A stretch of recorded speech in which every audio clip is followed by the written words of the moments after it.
Hello പ്രിയപ്പെട്ടവരെ, നമസ്കാരം. ഇന്ന് ഒരു ചെറിയ ചെടി എല്ലാവരും പരിചയപ്പെടുത്താനാണ് വന്നിരിക്കുന്നത് കേട്ടോ. അപ്പോൾ ഒരുപാട് പേർക്കൊക്കെ അറിയായിരിക്കും. ഇതിൻ്റെ പേരാണ് ഫയർ ബുഷ് എന്ന് പറഞ്ഞ ചെടിയാണ്. തീമഞ്ഞ കളറിൽ കണ്ടോ, തീമഞ്ഞ കളറിലുള്ള പൂവാണ് ഫയർ ബുഷ്. പിന്നെ ഒരുപാട് ചെറിയ കിളികളൊക്കെ വന്ന് തേൻ കുടിക്കുന്നതുകൊണ്ടാണെന്ന് തോന്നുന്നു, വന്നിരുന്ന് തേൻ കുടിക്കാറുണ്ട്. അതുകൊണ്ടാണ് ഹമ്മിങ് ബേഡ്സ് പ്ലാന്റ് എന്നിങ്ങടെ അറിയപ്പെടുന്നത്. ഇത് നമ്മുടെ വീട്ടുമുറ്റത്താണ് കേട്ടോ. അതൊരു കുറച്ച് വലിയ കുറ്റിമരം ആവുന്നതാണ്. നമ്മൾ വെട്ടി നിർത്തി കുറ്റിച്ചെടി പോലെ നിർത്തിയിരിക്കുകയാണ് കേട്ടോ.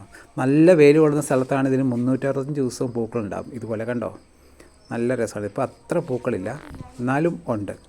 പിന്നെ ഇതിൻ്റെ കമ്പ് ഒടിച്ച് കുത്തിയോ അതല്ലെങ്കിൽ പിന്നെ ഇതൊരു കായ ഉണ്ടാകും, അത് ഉണക്കി പാകി കിളിർപ്പിച്ച തൈകളുണ്ടാക്കാം. പിന്നെ നമ്മൾ ചെടിച്ചട്ടിയിലൊക്കെ വളർത്തി വെട്ടിയൊക്കെ നിർത്തി വെക്കുവാണെങ്കിൽ നമുക്ക് വെയിലുണ്ടാകുന്നതനുസരിച്ച് അങ്ങോട്ടും ഇങ്ങോട്ടൊക്കെ മാറ്റി മാറ്റി വയ്ക്കാം. അപ്പോൾ നല്ല അടിപൊളിയായിട്ട് നിൽക്കും. പിന്നെ ഇത് വളർത്തുന്നിടത്ത് പാമ്പ് വരില്ല എന്നൊക്കെ പറഞ്ഞു കേട്ടിട്ടുണ്ട്. എത്രത്തോളം സത്യം ഉണ്ടെന്ന് അറിയില്ല. അപ്പോൾ ഫയർ ബുഷ് ചെടിയെക്കുറിച്ച് എല്ലാവരും ഒന്ന് പറയുക. അപ്പോൾ ഇത്രയേ ഉള്ളൂ. താങ്ക്